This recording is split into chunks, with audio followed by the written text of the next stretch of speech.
Mister ladies viewers அனைவருக்கும் வணக்கம். நான் உங்கள் doctor Rajalakshmi, Siddha physician. So இந்த பதிவில் எதை பற்றி பார்ப்போம்னா PCOS, PCOD. ஸோ இதற்குரிய தீர்வு என்ன அப்படிங்கிறது தான்.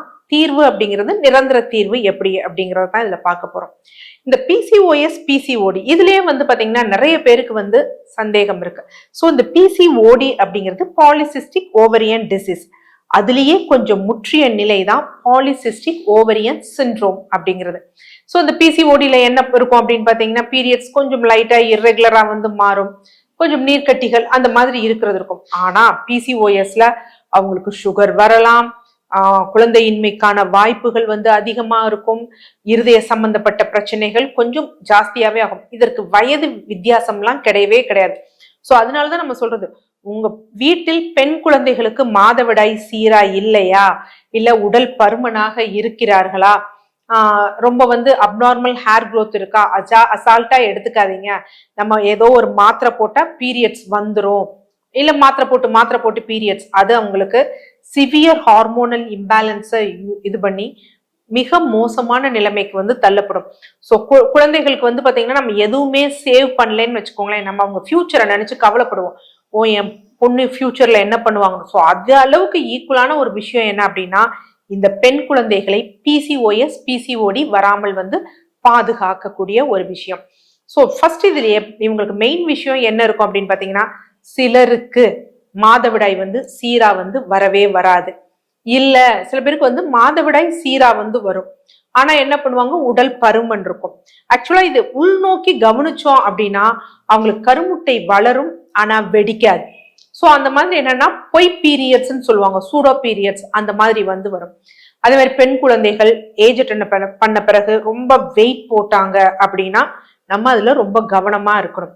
கழுத்து பகுதிகளில் திட்டுகள் இருக்கு, அக்கிள் பகுதிகளில் திட்டுகள் இருக்கு, கருப்பு திட்டு போல் அழுக்கு திட்டுகள் போன்ற இருக்கு, மார்புகளுக்கு நடுப்பகுதியில அழுக்கு திட்டு போன்று இருக்கு அப்படின்னா அது அகாந்தஸ் நைக்ரிகன்ஸ் சொல்லுவாங்க.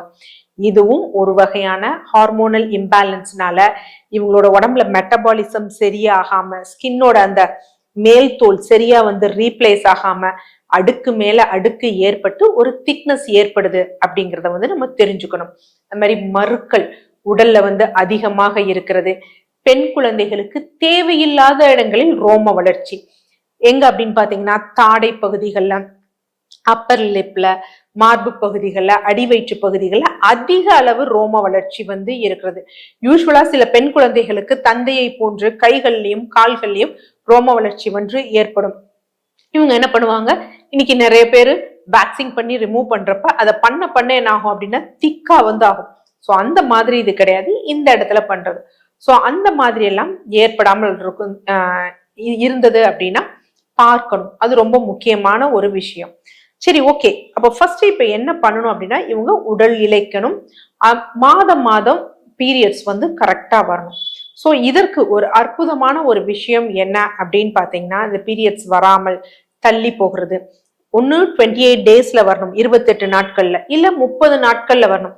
சிலருக்கு என்ன அப்படின்னு பாத்தீங்கன்னா ஆரம்ப காலகட்டத்தில இருந்தே ஒரு 35-40 நாட்கள், ஆனா 2 மாசத்துக்கு ஒரு தடவை வருது, 45 நாட்களுக்கு மேலதான் எனக்கு தள்ளி வருது, ஒரு கரெக்டான ஒரு சுழற்சி முறை இல்லை அப்படின்னா அந்த பெண் குழந்தையும் PCOS இருக்கிறதா தான் நம்ம பார்க்கணும். அது ரொம்ப முக்கியமான ஒரு விஷயம்.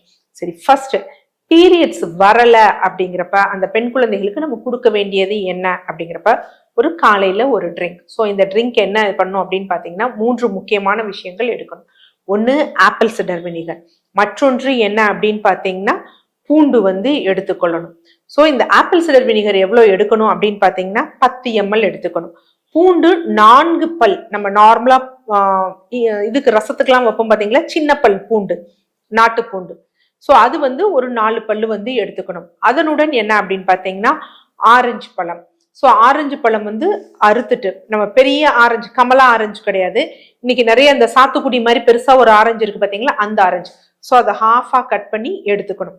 ஸோ அதை ஜூஸ் போட்டு பிழிந்துட்டு அதுல இந்த ஆப்பிள் சிடர் வினிகர் 10 ml போட்டுட்டு இந்த பூண்டையும் அதுல போட்டுட்டு வேணும்னா நம்ம மிக்சர்ல பிளெண்ட் பண்ணிடலாம். பிளெண்ட் பண்ணி ஸ்ட்ரா போட்டு தினமும் காலை வெறும் வயிற்றுல குடிக்கணும். இது ரொம்ப முக்கியமான விஷயம். ஒன்ஸ் உங்களுக்கு பீரியட் ஸ்டார்ட் ஆயிடுச்சு அப்படின்னா இதை ஸ்டாப் பண்ணணும். ஸ்டாப் பண்ணிடணும். ஸோ இதனுடைய பயன்கள் என்ன அப்படிங்கிறத வந்து பார்ப்போம். முதல் நிலைய apple cider vinegar. So apple cider vinegar என்ன அப்படின்னு பார்த்தீங்கன்னா, நம்ம உடலில் உள்ள அந்த தேவையில்லாத கொழுப்புகள் அதை வந்து குறைக்கக்கூடிய தன்மை, ட்ரைகிளிசரைட்ஸ், அதுக்கடுத்து வந்து என்னன்னா லோ டென்சிட்டி லிப்போப்ரோட்டீன், இதெல்லாம் குறைக்கக்கூடிய தன்மை வந்து ஆப்பிள் சிடர் வினிகர்ல இருக்கு. இன்னொரு விஷயம், இந்த குழந்தைகள்லாம் வந்து மெல்லிய தேகமா இருந்தாலும் இந்த குழந்தைகளுக்கு ஒரு பழக்கம் வந்து இருக்கும். நீங்க இந்த மாதிரி இருக்க பசங்களுக்கு கொஞ்சமா தான் சாப்பிடுவாங்க, ஆனா பார்த்தா அடிக்கடி சாப்பிடுவாங்க. இது ஒரு ஸ்நாக்ஸ் சாப்பிடணும், அது ஒரு ஸ்நாக்ஸ் சாப்பிடணும். இவங்க வந்து சாப்பாடு போடுங்கன்னு கூட சொல்ல மாட்டாங்க. திடீர்னு வந்து எனக்கு பசிக்குது பசிக்குது பசிக்குது அப்படின்னு தான் இந்த குழந்தைகள் சொல்லக்கூடிய பழக்கம் இருக்கும். ஏதோ ரொம்ப பட்னி போட்ட மாதிரி. ஆனா அதுக்காக அவங்க நிறைய வந்து கன்சியூம் பண்ணவும் மாட்டாங்க, சாப்பிட மாட்டாங்க. சும்மா ஒரு இட்லி சாப்பிடுறது, கொஞ்ச நேரம் கழிச்சு ஒரு முறுக்கு சாப்பிடுறது, அம்மா எனக்கு பசிக்குது ஏதாவது சாப்பிடணும்னு சொல்லி ஏதாவது இது பண்ற வழக்கம் இருக்கும். ஸோ அந்த தன்மையை குறைக்கக்கூடியது எதுல இருக்கு அப்படின்னு பாத்தீங்கன்னா இந்த ஆப்பிள் சிடர் வினிகர் இருக்கு. அந்த செட்டைட்டின்னு சொல்லுவாங்க, சாப்பிட்ட ஒரு திருப்தி அப்படின்னு. ஸோ அதை வந்து இது அதுக்காக இந்த ஆப்பிள் சிடர் வினிகர். அடுத்து பூண்டு. ஸோ பூண்டு நார்மலாவே என்ன அப்படின்னு பாத்தீங்கன்னா நம்ம உடம்புல ஹார்மோனல் இம்பேலன்ஸையும் அதே மாதிரி நிறைய வந்து ஆன்டி ஆக்சிடென்ட் ப்ராப்பர்ட்டி எல்லாம் இதுல இருக்கு. குவெர்செட்டின் அப்படிங்கக்கூடிய ஒரு விஷயம் இருக்கு. இந்த பிசிஓஎஸ்ல என்ன ஆகும்னா கருமுட்டை வளரும், ஆனா அது வெளியில இருக்கக்கூடியது வெடிக்காது. ஸோ கொழுப்பு போன்ற படலம் வந்து சுத்தி இருக்கும். ஸோ அதனாலதான் நிறைய வந்து சர்க்கரை நோய்க்குரிய மருந்துகள், ஸோ உடல் இழைப்புக்கெல்லாம் அட்வைஸ் பண்றது அந்த காரணம் தான். ஸோ அதற்கு வந்து இந்த பூண்டு என்ன செய்யும், பலன் தரும். அடுத்து இந்த ஜூஸ் இங்க ஒரு மீடியமா வந்து யூஸ் பண்றோம். இன்னொரு விஷயம் என்ன அப்படின்னு பாத்தீங்கன்னா விட்டமின் சி சத்துக்கள் வந்து இதுல இருக்கு. ஸோ நார்மலா விட்டமின் சி ஆன்டி ஆக்சிடென்ட், நம்ம உடம்புகள்ல வந்து செல்கள் அதிகமா டேமேஜ் ஆகாமல் தடுக்கும். ஸோ இங்க பாத்தீங்கன்னா இந்த கருந்திட்டுகள் வருது பாத்தீங்களா, அதுவும் ஒரு வகையான மெட்டபாலிசத்தோட குறைபாடு தான். ஸோ நம்ம செல்கள் வந்து அது ஒரு கரெக்டானது இல்லாம ஈஸியா டேமேஜ் ஆகிறது, அந்த காலம் உரிய காலத்துல வந்து நடைபெறாமல் இருக்கிறது, அதான் ஆக்சிடேஷன் ஆகுதுன்னு சொல்றாங்க. அந்த ஆன்டி ஆக்சிடென்ட் பண்ணக்கூடிய ப்ராப்பர்ட்டி இதுல இருக்கு. அதே மாதிரி இந்த குழந்தைகளுக்கு எல்லாம் நிறைய பேருக்கு தைராய்டு வரும். அந்த தைராய்டு என்ன தைராய்டா இருக்கும் அப்படின்னு பாத்தீங்கன்னா ஆட்டோ இம்யூன் தைராய்டிட்டிஸா தான் இருக்கும். ஸோ அதற்கும் இது பலன் தரும். கல்லீரலோட செயல்பாடுகளை வந்து இம்ப்ரூவ் பண்ணும். ஸோ இதை டெய்லி காலையில அந்த பெண் குழந்தைகளுக்கு கொடுங்க.